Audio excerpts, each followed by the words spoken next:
अस्सलाम वालेकुम everyone, welcome back to my YouTube channel. मैं ठीक हूँ, उम्मीद है आप सब भी ठीक होंगे।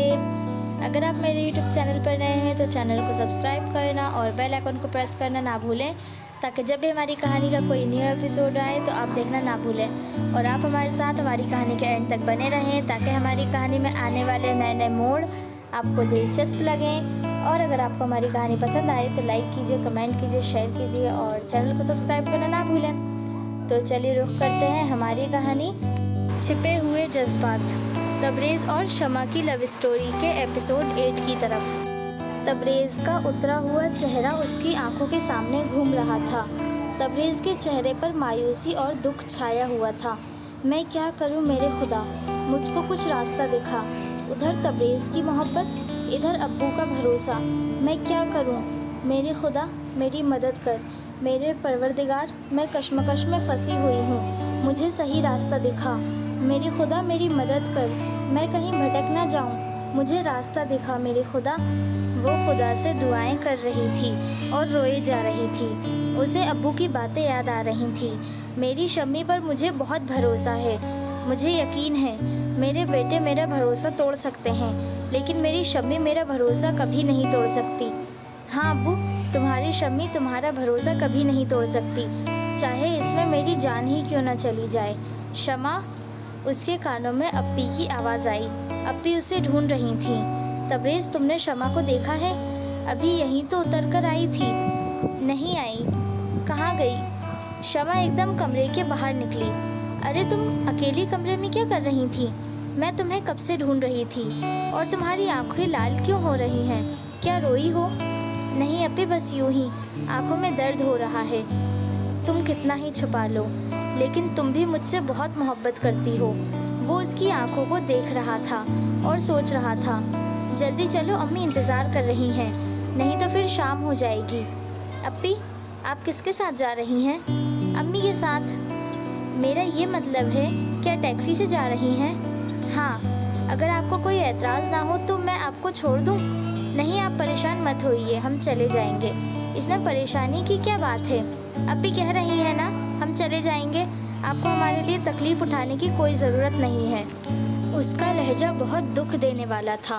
वो तबरेज़ की बात का जवाब बहुत बेरुखी से दे रही थी।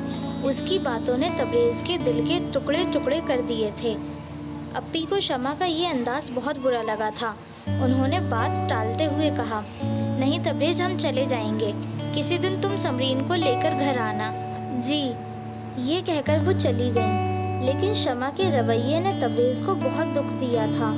वो टूट चुका था। शमा, मैं तुम्हारे बिना जी ना सकूँगा। शमा, तुम ऐसा मत करो मेरे साथ। उसका दिल तड़प उठा। मेरा इम्तिहान मत लो शमा, मेरे साथ ऐसा मत करो। यहाँ क्यों खड़े हो? क्यों रो रहे थे? नहीं, कुछ कचरा आँख में चला गया था। कहते हैं दिल का राज आँखों से पता चलता है। ऐसा लगा जैसे चच्ची कुछ समझ गई हों।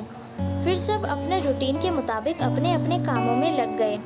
शमा के एग्ज़ाम थे, इसलिए वो अपनी पढ़ाई में लग गई। तबरेज़ का भी फाइनल ईयर का साल था, इसलिए वो भी अपनी पढ़ाई में मशगूल हो गया। कभी कभी पढ़ते पढ़ते शमा का ख्याल आ जाता तो वो बेखुदी में हंस देता। समरीन भी एग्ज़ाम की तैयारी कर रही थी।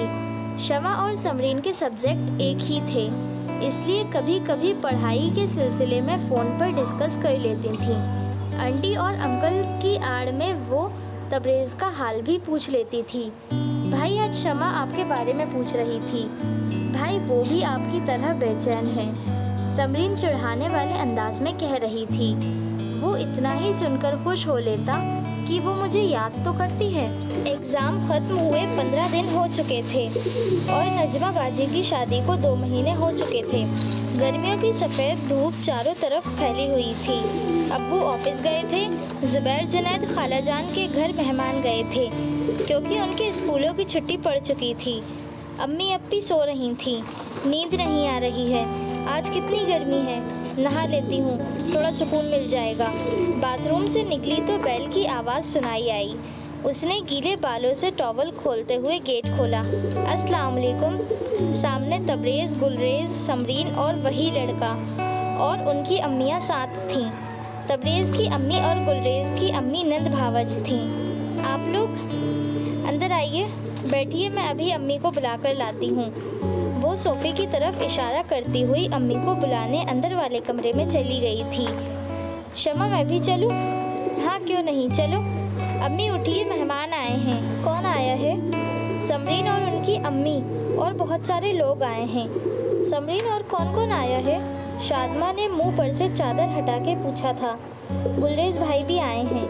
उसने फिर से चादर ओढ़ ली थी। शमा किचन में से आई थी। अब भी आप उठ जाइए, अम्मी जा चुकी थी। शमा भी वहीं बैठ गई थी। क्यों समरीन, ये सब लोग इस वक्त क्यों आए हैं? क्यों, हम लोग आ नहीं सकते?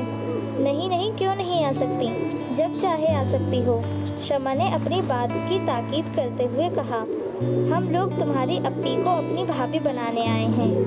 वो हम तबरेज़ भाई। अरे तुम एकदम खड़ी क्यों हो गई? पहले पूरी बात तो सुन लेती।